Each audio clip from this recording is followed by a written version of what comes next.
What is good? What is good, everybody? It's your boy Cam. There's been a lot going on around the NBA during this off season, and a lot going on in the WNBA as well. And today's a new month, which is July, and I hope you're having a blessed day. I do want to talk about what's been going on with the Wings lately, but first I want to get into some free agency signings I want to talk about before I talk about anything else. Well, first, I want to give an update on the Mavericks on free agency. So, the Mavericks signed DAngelo Russell to a 2-year deal contract. So, which is good news that we finally found a point guard just until Kyrie comes back. Honestly, I think DAngelo Russell will end up starting over Brandon Williams just because he's more experienced in the NBA. But it's going to be interesting. I think there will be times Brandon Williams will be starting, and there will be times DAngelo Russell will start. They both played good defensively. That's what I like about them too. But I feel like Brandon could possibly do better than DAngelo Russell. Maybe. Let's just have to see. But it is going to be interesting how the rotation is going to be once Kyrie is back from his injury. And I don't see Brandon Williams getting a lot of playing time as much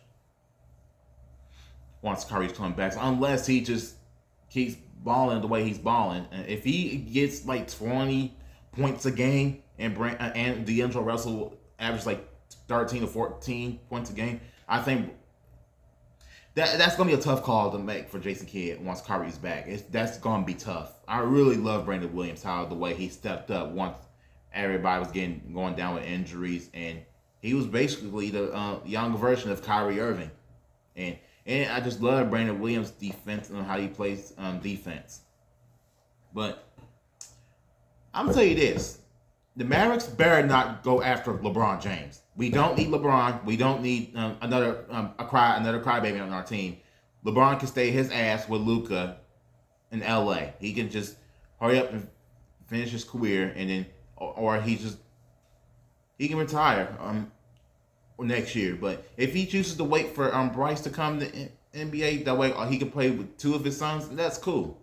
But I don't trust LeBron playing in Dallas with us, and Klay. I'm pretty sure Klay Thompson is not going to want to play with him. I don't see LeBron going to Dallas, and surprisingly, he opened up his player option. He said he wants to go somewhere where he could compete for a championship, but I don't think if he was to come to Dallas, like, we would have to give up a lot, and that's going to be bad to do.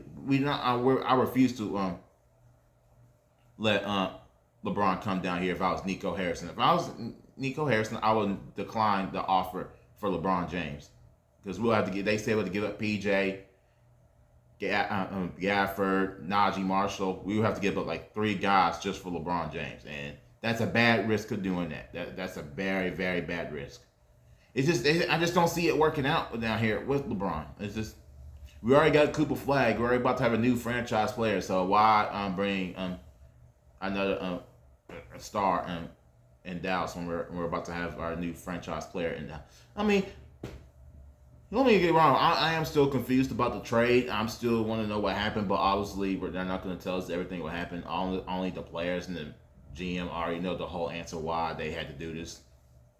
But I am glad Luka's in shape. He's been in the lab, but I think once LeBron leaves, if he was to leave the Lakers, this will be officially be Luka's team, and hopefully Luka stays in the shape that he is getting in now. And will I be surprised if he starts gaining weight again? No, because when he was in Dallas, he got to do whatever he wants. So I wish for the best for Luka. I just can't wait till the Mavericks play the Lakers during the regular season. I especially for the preseason game. If we look better than the Lakers, or if we do better than the Lakers for the next 2 or 3 years, I'll take everything back what I said about Nico, and I'm pretty sure the fans will take it back as well. I mean, I do owe Nico a little bit of apology. I wanted him fired just because of the trade, and then, I mean, yes, I was frustrated. I wanted him fired because Luka dropped 45 on us in his return. Yes, but if we would have had Kyrie Irving, it would have been totally different. We didn't have a point guard when we played the Lakers. The reason why we were struggling last year because everybody was hurt. Everybody was injured. That was the main issue with the Mavericks. The only player who I'm worried about going to next year is Anthony Davis. He's my only guy who I'm mainly worried about getting hurt. It's just like, but he has played a little bit more games last year than he did for the past 2 years when he was in LA. And if AD can stay healthy, man, if he can just stay healthy, we will be a good damn basketball team. I'm telling you right now. We can have a chance to go to the conference finals or maybe the finals. Maybe. I don't know. We'll just see how it's going to work with the Mavericks if they can stay healthy, man. Just my goodness. Health is the main question going to next season. And I think AD and Lively will be a big threat in the paint. That would be a great duo, them two playing together. And you got Cooper Flag at the 3 that plays defense as well. That's good. So what I think was what's going to happen. So the starting my prediction for the starting 5 going to this fall, as of right now, looks like it'll probably be DAngelo Russell at the 1. You got Klay Thompson at the 2, Cooper Flag at the 3, and then you got AD at the 4. And then you got Derek Lively at the 5. The backup point guard, who I would definitely see, is Brandon Williams for sure. And then you got Max Christie at the 7. And you got Najee Marshall at the 8. And you got PJ Washington at the line. And you'll have Gafford as your backup center. That's a loaded bench. The whole 5 that comes off the bench as a defensive player. That's a good ass bench right there. The roster is loaded right now. I'm telling you, like I said, it's just they can stay healthy, and we definitely have a shot of going having a better year going to next year. So now I gotta talk about our free agent signing, and then I do want to talk about some other stuff that's going on around the league. Dorian Finney-Smith has signed a 4-year deal with the Houston Rockets, and honestly, I think that's a replacement for Dillon Brooks. Dorian Finney-Smith will fit real well with the Houston Rockets. And another thing, what also happened, and they ended up with Clint Capella signed a 4-year deal to go back to the Houston Rockets. That's a loaded talent right there for the Rockets right there. They're definitely going to be a good team this year. And I think they'll be strong if they're, again, got KD, and you got KD out there, but I think there'll be a second round exit. I'm just calling it right now. There'll be a second round playoff exit. Maybe first round again. Who knows? But I think the Rockets will still be a pretty good team. I just don't think they should have got rid of Jalen Green. It's like you got Kevin Durant, who he's always injured so much. It's like, I hate to say this, it's almost time for Kevin Durant to hang it up. I give Kevin Durant 2 more years, and after that, he's just out the door. Good thing he got his 2 rings with the Golden State Warriors, of course, and then I hate to see he had tore his Achilles in the finals in Game 5 or 6, and if I'm gonna say this, if Klay and KD didn't get hurt that year, they would have won Warriors would have won 3 in a row. That's what would have happened if they didn't get hurt against the Raptors in 2019. I'm just calling where I see it. Another trade what's happened is Michael Porter Jr. was traded to the Brooklyn Nets for Cam Thomas, and I think that's a good move by the Nuggets. That's shocking, but I still think that was a good move by the Denver Nuggets. And then they also added Bruce Brown, who used to play for the Nuggets and now went back. They also ended up signing Tim Hardaway Jr. for a 1-year deal. That was a shocker as well, too. I thought he'll stay in Detroit, but it turns out. Yeah, do I think Denver Nuggets are a title contender team? Yes, I think they are, too. They're definitely another threat to the Oklahoma City Thunder. I think this group right here has a chance of beating the Thunder going to next year's playoffs. If they end up seeing them again, I think this team will have a stronger chance of beating the Oklahoma City Thunder. And I honestly think that, but I don't know. But it'll be a good playoff series if they would see each other again going to next year. So another free agent signing is Dennis Schroeder signed a 3-year deal with the Sacramento Kings, and I thought he would stay in Detroit. It turns out, nope. He's been on like 11 different teams for the past couple years. I just don't get why he has to get traded so much. I feel bad for this dude. It's like, damn. How many times he's gonna be moving around? Oh, and I forgot, another big move is Jonas Valanciunas was traded to the Denver Nuggets as well. So, boy, the Denver Nuggets are definitely going to be a problem going into next year. And I think this team is going to be even better than they were from this year. I think next year they're going to be better. I think that was a good move by the Denver Nuggets going after Jonas Valanciunas. They're definitely going to be a good team going into next year. Another bigger surprise is the Milwaukee Bucks waived Damian Lillard. Gosh, man, I just feel bad for this dude. But somebody is going to pick him up, but he'll be out for like a whole going to next year. It's damn, man. Just after he tore his Achilles and then he had a blood clot issue. Damian Lillard just went through a lot this year. And Giannis Antetokounmpo wasn't happy with them releasing Damian Lillard. It's like, damn, y'all, what's up? What happened even bigger now is the Milwaukee Bucks signed Miles Turner to a 4-year deal. Man, Miles Turner's going to the freaking Milwaukee Bucks. My goodness, that's a pretty loaded lineup right there. You got Kyle Kuzma, and you got Giannis and Miles Turner. That's a big lineup right there. That's huge right there. It's like, and I think the Milwaukee Bucks can at least get to the second round of the playoffs. They can get to the second round. There's no telling if Giannis is gonna stay or not. There's still no telling, but I won't not be surprised if he leaves Milwaukee. But I think Milwaukee's gonna talk to him to stay. Now they end up getting Miles Turner to go to the Milwaukee Bucks. They'll be a good fit playing with each other. That's how I feel. I think they'll be a pretty good team, but I hate to see Damian Lillard get released like that.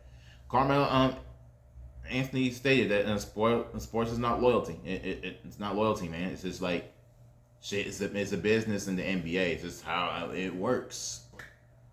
It's all about money, and it's a business how the NBA goes. Kind of like with Luka. Luka. Like Nico once said, defense wins championships, and Luka doesn't play no defense. He just doesn't.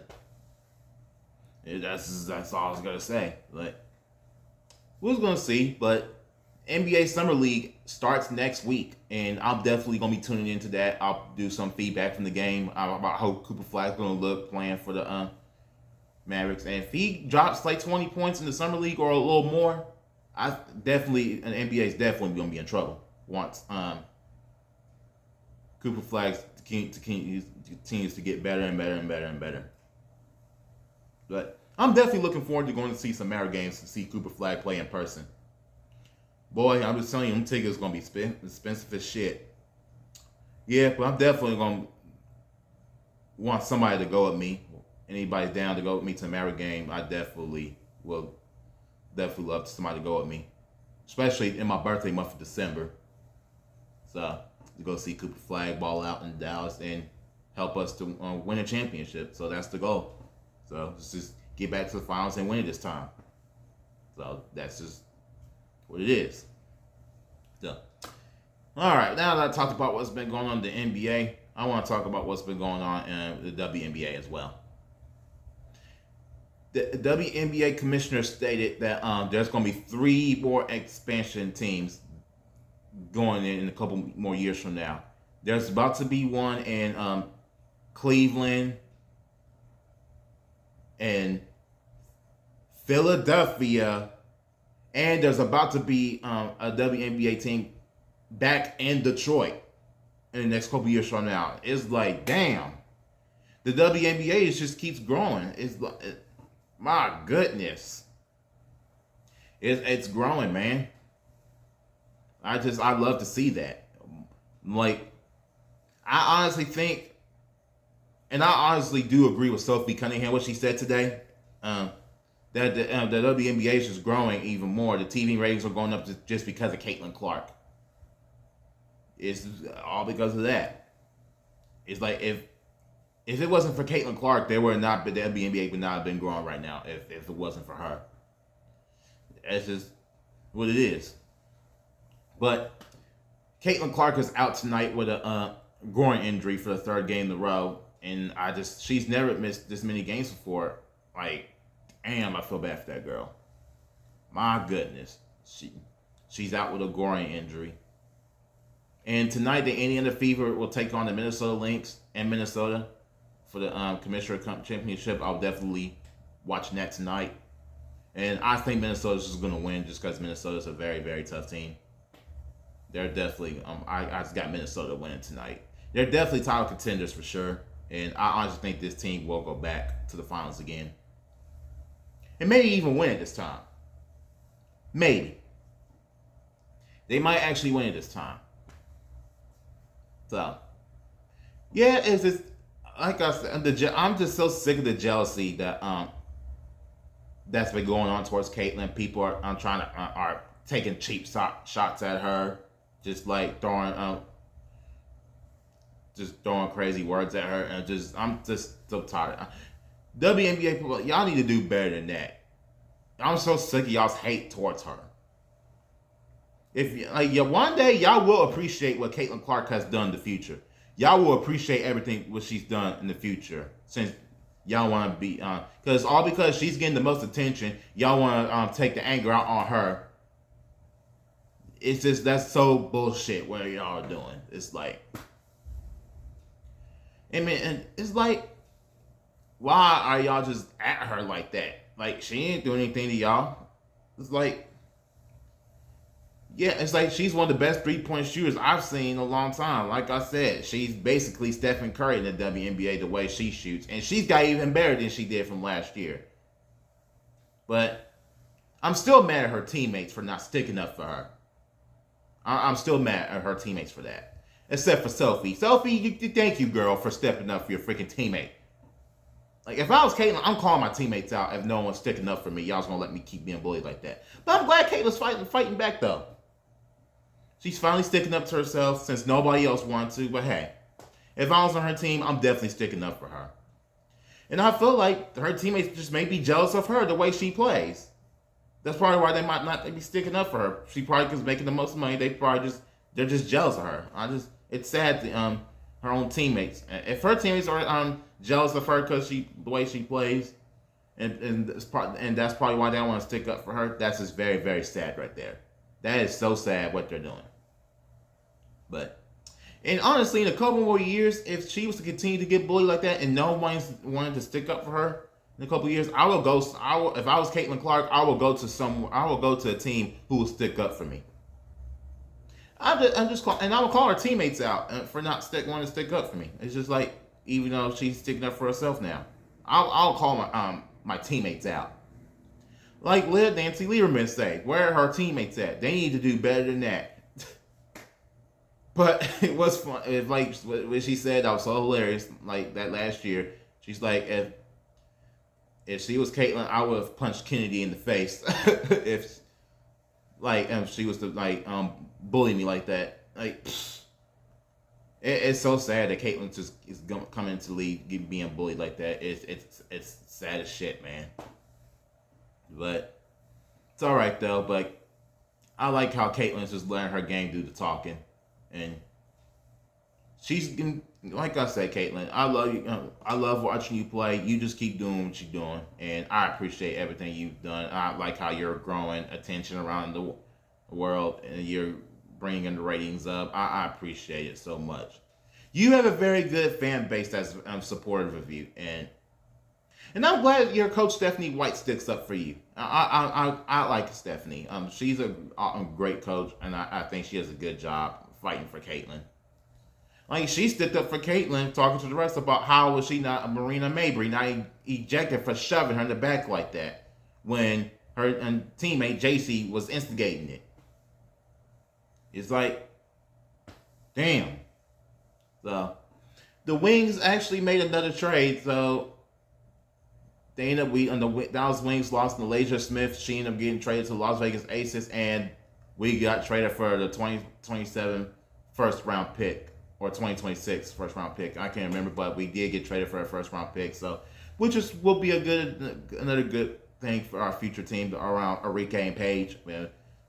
We got definitely got a bright future with the Wings. But good news is that Tierra McCallum and Luisa is now back from playing overseas, and now that and I think the Dallas Wings chemistry is getting better now. I feel like it's gotten better now. But Chris Coquelin's better put Tierra McCallum at the 5 since he played Lee Rue at the 5. I think what needs to happen, start Tierra McCallum. He needs to start her and then have Lee Rue come off the bench. And we got size now. Now we better to get rebounds. We got size now. Now I think this team is going to get better now. And Dejanay Carrington is still out with an injury, and hopefully we get her back soon, and hopefully we get Maddie Secrets back as well. Once we get those two back, I think the Dallas Wings will start winning basketball games. Hopefully they will start winning more games once they come back. So let's talk about the game from when they played the Indiana and the Fever at the American Airlines Center. So that was a bummer that everybody got to see Caitlin Clark because she was out with a groin injury. And well, at first, because I thought they were just sitting in the house because it's back to back. They just want to save her for Friday night, but no, it turns out she was like seriously injured when they were playing the Dallas Wings. The quarter that hurt the Wings the most against the Indiana Fever was that first quarter. They were down by 20 freaking points. They were down 20, and I would say that just messed them up part of the game. But they continued to fight, and Paige hit that long bomb 3, which was really good, and they competed real well against the Fever. And what hurt them at the end of the game the most was those last 3 minutes, and Wings just couldn't score the last couple minutes when they played the Fever. But and even though they lost to that, but the next night they played back to back, and Paige Beckers was actually out with a knee injury. So hopefully Paige will be back this Thursday night as they take on the Phoenix Mercury. And this will be Satu Sabli's first night back in Dallas since she was traded. And man, I just missed her playing in Dallas. We honestly thought she was going to stay here and play along with Enrique and Paige, and turns out she had issues with the front office, so she decided, I want out. I just want to go to a different team. So, it is what it is, but we got other players other players stepping up, so. And the Wings actually were up 19 after the first quarter against the Washington Mystics, but of course the Mystics made a comeback, but the Wings were able to hold on and still win the game. And